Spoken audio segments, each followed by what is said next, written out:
नमस्कार। आज हम चर्चा करेंगे भारत सरकार की महत्वाकांक्षी योजना मृदा स्वास्थ्य कार्ड के बारे में।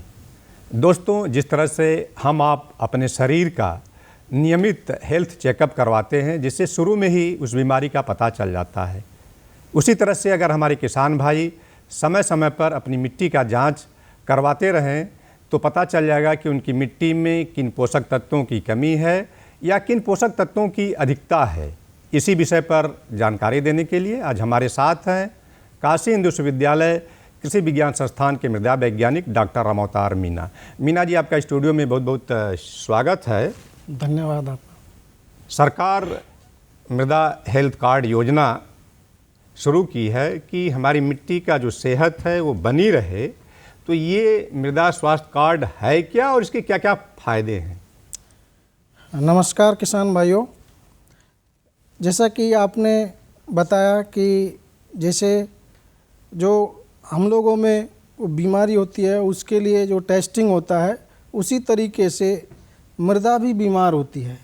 तो उसके लिए सरकार ने एक मृदा स्वास्थ्य कार्ड योजना शुरू की है, जो कि केंद्र सरकार ने जुलाई 2014 में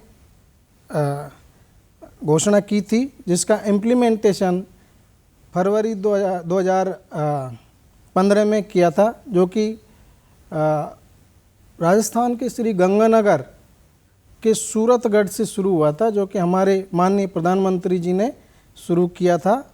और मैं आपको ये बता देता हूँ कि ये मृदा स्वास्थ्य कार्ड योजना किस लिए शुरू की गई, क्योंकि हमारे देश की मिट्टी धीरे धीरे बीमार होती जा रही है। उसमें जैसा कि पौधों के लिए 17 पोषक तत्व होते हैं जो कि आवश्यक होते हैं। अगर उनमें से कोई भी पोषक तत्व की कमी होती है तो पौधों का शारीरिक विकास पूर्णतया नहीं हो पाता। इसकी वजह से और ये जो हमारे देश में किसान भाइयों को जानकारी की कमी के वजह से वो खाद एवं उर्वरकों का उपयोग जो है गलत तरीके से करते हैं, ज़्यादा मात्रा में करते हैं, बिना जाने बिना सोचे करते हैं। संतुलित जो प्रयोग होना चाहिए उर्वरकों का, संतुलित उर्वरकों का प्रयोग नहीं कर पाते हैं, वो नहीं कर पाते हैं। इसलिए मिट्टी की दशा धीरे धीरे खराब होती जा रही है और उपज भी कम होती जा रही है। इस वजह से केंद्र सरकार ने, माननीय प्रधानमंत्री जी ने सोचा कि हमारे देश के किसान भाइयों को ये मृदा स्वास्थ्य कार्ड बनाया जाए, जिसके परिणाम के स्वरूप खाद एवं उर्वरकों का प्रबंधन करके अधिक से अधिक उत्पादन लिया जा सके। ये मीना जी, ये मृदा स्वास्थ्य कार्ड बनता कैसे है? जैसे हमारे जो भी किसान भाई अभी तक नहीं बनवा पाए हैं, तो ये बनता क्या है, बनता कैसे है? जी, ये मृदा स्वास्थ्य कार्ड जैसे चिकित्सा कार्ड होता है, उसी तरीके से मृदा का स्वास्थ्य कार्ड बनता है। लेकिन इसके लिए कई एजेंसीज हैं सरकार की। तो किसान भाइयों को सबसे पहले अपने जो स्थानीय जो एग्रीकल्चर ऑफिसर है, कृषि अधिकारी हैं, उनसे संपर्क करना चाहिए, क्योंकि जो स्थानीय एग्रीकल्चर ऑफिस है उसमें ये कार्ड उनकी जिम्मेदारी है कि वो आपको मृदा स्वास्थ्य कार्ड बनवा के दें। मतलब जो कृषि विभाग है, कृषि विभाग, जिले का कृषि विभाग है, वहाँ वो संपर्क करें। दूसरा, यदि कोई प्रसार अधिकारी है, क्योंकि हर जिले में, हर ब्लॉक में प्रसार अधिकारी होते हैं, वो आपकी मृदा स्वास्थ्य कार्ड बनवाने में मदद करेंगे, उनसे भी संपर्क कर सकते हैं। उसके अलावा हर जिले में, लगभग हर जिले में एक मृदा परीक्षण प्रयोगशाला होती है। तो किसान भाई वहाँ जाकर डायरेक्ट संपर्क करके और अपना मृदा स्वास्थ्य कार्ड वहाँ से बनवा सकते हैं। ये मिट्टी की जांच क्यों जरूरी है मीना जी? क्यों मतलब मिट्टी की जांच करवानी चाहिए? मिट्टी की जांच, जैसे कि हम लोगों में कोई बीमारी हो जाती है तो उसके लिए डॉक्टर बोलते हैं कि आप अपना ब्लड टेस्ट कराइए। तो ब्लड टेस्ट के बाद ही हम लोगों को पता चलता है कि हमारी बीमारी क्या है और किस वजह से है। तो उसी तरीके से मृदा, क्योंकि वो तो निर्जीव है, बोल नहीं सकती, लेकिन उसकी जो स्थिति है, यानी उसकी स्थिति को हम किस से तोलते हैं, उसमें जो पोषक तत्व होते हैं जो कि पौधों के लिए बहुत ज़रूरी होते हैं, उसको जानने के लिए मिट्टी का परीक्षण करना बहुत ज़रूरी है। बिना उसको जाने हम खाद एवं उर्वरक को संतुलित मात्रा में नहीं उपयोग कर पाते।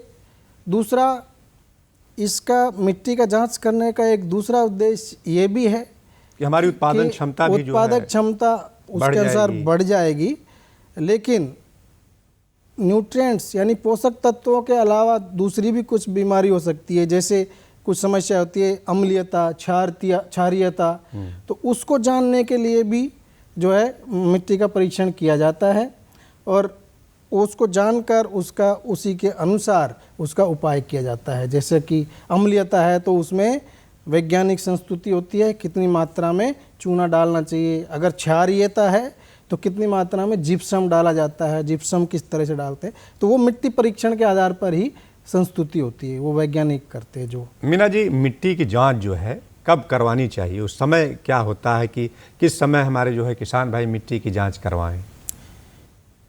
देखिए, वैसे तो आप जांच कभी भी करवा सकते हैं, लेकिन इसका सही समय जब हमारी फसल कट जाती है उसके बाद और अगली फसल जो बोते हैं उससे पहले ये सही समय होता है मिट्टी परीक्षण का, मिट्टी सैंपलिंग का, यानी नमूना इकट्ठा करने का वो सही समय होता है। तो मोस्टली हम ये संस्तुति करते हैं कि जो रबी की फसल है उसके कटने के बाद खेत खाली रहता है, उस समय ये सैंपलिंग करना चाहिए। अच्छा, ये महत्वपूर्ण बात आती है, आपने सैंपलिंग की चर्चा की जी। जब हमारे किसान भाई अपनी मिट्टी का नमूना लें जांच करवाने के लिए जी। तो क्या सावधानी बरतें, किन किन बातों का ध्यान रखें और मिट्टी का नमूना वो कैसे लें? जी, ये बहुत ही महत्वपूर्ण बात आपने पूछी है, क्योंकि इतने एक पूरे बड़े खेत से हमको एक सैंपल, एक नमूना एकत्रित करना है, तो वो नमूना रिप्रेजेंटेटिव होना चाहिए, मतलब पूरे खेत को प्रदर्शित करना चाहिए। एक जगह से न लें, एक जगह से ना लें, तो उस कम से कम कितने स्थान से लें? वो सबसे पहले ये ध्यान रखना है कि अगर आप ये 0.5 हेक्टेयर जो कि वैज्ञानिकों ने संस्तुति दी है, 0.5 हेक्टेयर यानी 2 बीघा, उसको 1 यूनिट मान लें। अगर खेत बड़ा है तो उसको उसके हिसाब से डिवाइड कर सकते हैं। उसके अलावा ये बात का पहले ध्यान रखना पड़ता है कि आपका खेत एक जैसा है कि नहीं। अगर एक जैसा है तब आप पूरे खेत से नमूना एकत्रित कर सकते हैं। अगर आपके खेत में कुछ विभिन्नताएं हैं, जैसे कि कहीं कंकड़ पत्थर हैं, कहीं अच्छी है, कहीं पर कुछ क्षारीयता की प्रॉब्लम हो सकती है, कहीं ढलान हो सकता है, तो अगर ऐसी स्थिति है तो उन विभिन्नताओं के हिसाब से अलग अलग सैंपल लेना पड़ेगा, अलग अलग नमूना एकत्रित करने पड़ेगा। ये तो सावधानियाँ बरतनी पड़ेंगी। दूसरी बात, सावधानियाँ ये भी बरतनी पड़ेगी कि सैंपल आप बंड जो मेड़ होती है, मेड़ के पास से नहीं लिया जाता है, और जहाँ छाया होती है पेड़ों के नीचे से नहीं लिया जाता है, उसको अवॉइड करना चाहिए। कहीं कंपोस्ट का गड्ढा है उसके पास से नहीं लिया जाता है। तो इसलिए और जो चारों तरफ बाउंड्री है खेत की, उससे 2 से 3 मीटर जगह छोड़ देनी चाहिए, क्योंकि जो बारिश के समय जो पोषक तत्व हैं वो बह के रन ऑफ वाटर के साथ वो इकट्ठा हो जाते हैं, जिससे अगर हम वहाँ से सैंपल लेंगे तो वो सही रिजल्ट नहीं दे पाएगा। यस। तो उसके बाद आपको नमूना एकत्रित कैसे करना है, उसके लिए आपको कोई उसके लिए बहुत सर्टेन कोई ऐसा निश्चित वो नहीं है पैमाना। आप जो मैंने 0.5 हेक्टेयर बताया था उसमें आप 15 से 20 जगह जिगजैग मैनर, यानी ऐसा कोई नाप के नहीं करना है, 15 से 20 जगह निशान लगा देने हैं। उसके बाद आप खुरपी, देखिए आप ये उसमें ये बात मैं बता देता हूँ कि सैंपलिंग करने के लिए कई तरह के औजार यूज किए जाते हैं। तो जब हम जो कम गहरी जड़ वाली फसलों के लिए अगर नमूना एकत्रित करते हैं तो उसके लिए हम खुरपी का उपयोग करते हैं। यदि आप सूक्ष्म पोषक तत्वों का भी परीक्षण करवाना चाहते हैं तब उसके लिए आपको खुरपी भी स्टेनलेस स्टील की उपयोग करनी चाहिए। नहीं तो आपके, क्योंकि अगर लोहे की खुरपी उपयोग करेंगे तो उसमें रिजल्ट आयरन मिल जाएगा, वो गलत आपका रिजल्ट आएगा। तो पहले खुरपी निशान लगा लेते हैं 15 से 20 जगह, उसके बाद ऊपर से कूड़ा करकट हटा देते हैं जो हमने 20 निशान लगाए। उसके बाद खुरपी से हम वहाँ जो अंग्रेजी का वी आकार का जो शेप है उस तरह से गड्ढा करते हैं, और ये गड्ढा 15 सेंटीमीटर करते हैं गहरा, 15 सेंटीमीटर गहरा करते हैं।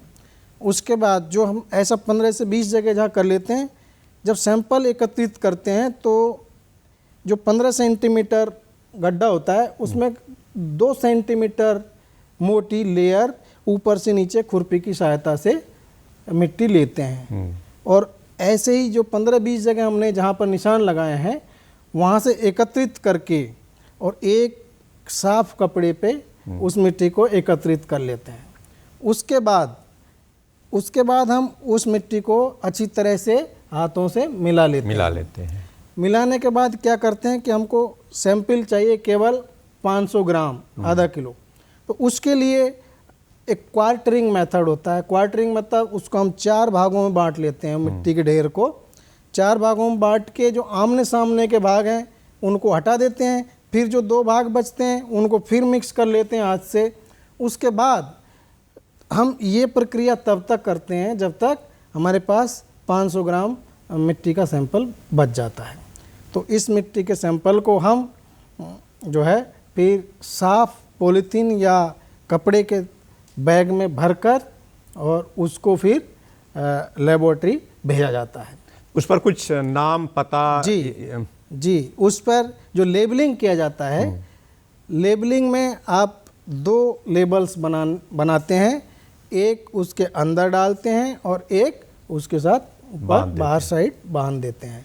अब वो लेबलिंग में जो इन्फॉर्मेशन सीट होती है आपको क्या क्या लिखना है, उसमें आपको उसका खेत का नंबर लिखना है, किसान का नाम लिखना है, गांव का नाम लिखना है, और मोबाइल नंबर हो तो मोबाइल नंबर भी लिखना है, और उस खेत की जो पहले का इतिहास क्या है, उसमें आपने क्या फसल ली है, क्या क्या खाद डाला, ये सब इन्फॉर्मेशन उसमें डालेंगे। तो जो परीक्षण होगा वैज्ञानिक उसी के आधार पर उसमें उर्वरक संस्तुति करेंगे।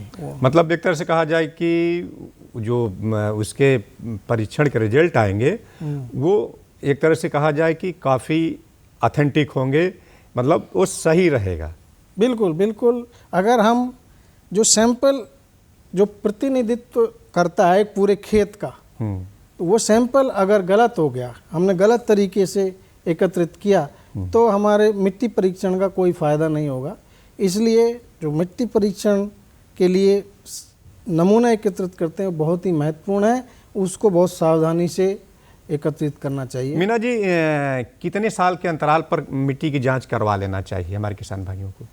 जी, वैसे ये डिपेंड करता है कि आपकी मृदा की क्या स्थिति है, लेकिन ये एक बार टेस्ट कराने के बाद 2 से 3 साल में फिर टेस्ट करवाना जरूरी है। हर मतलब 2 से 3 साल के अंतराल पर मृदा को परीक्षण करवाना जरूरी है, क्योंकि उस 2-3 साल के अंदर हम उसकी स्थिति बदल जाती है। तभी हम एक तरफ से कहा जाए कि बेहतर उत्पादन, और जो उत्पादन होगा वो गुणवत्ता युक्त होगा। जी, मीना जी, आपसे आखिरी सवाल है मिट्टी का स्वास्थ्य को लेकर के।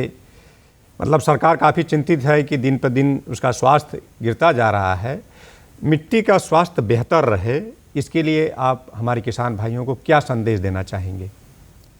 जी, मिट्टी का स्वास्थ्य बेहतर रहे, इसके लिए मैं किसान भाइयों को बोलना चाहता हूँ कि पहले तो मृदा परीक्षण बहुत ही ज़रूरी है। बिना मृदा परीक्षण के जो आप लोग उर्वरकों का प्रयोग कर रहे हैं वो ठीक नहीं है, क्योंकि किसान भाई ये देखा जा रहा है कि यूरिया का बहुत ज़्यादा उपयोग करते हैं। तो वो यूरिया से ग्राउंड वाटर में जो नाइट्रेट लीचिंग करता है, उसकी वजह से वाटर पोल्यूशन होता है, और वो धीरे धीरे जो है वो पोल्यूशन बढ़ाता है और वो ड्रिंकिंग वाटर में मिलता है। मतलब एक तरह से कहा जाए कि किसान भाई मिट्टी की जांच करा लेंगे तो जो संतृप्त मात्रा है संतृप्त वो प्रयोग कर सकते हैं। हाँ, ठीक है डॉक्टर साहब, आप स्टूडियो में आए और एक महत्वपूर्ण विषय पर जानकारी देने के लिए आपका बहुत बहुत धन्यवाद। नमस्कार। नमस्कार।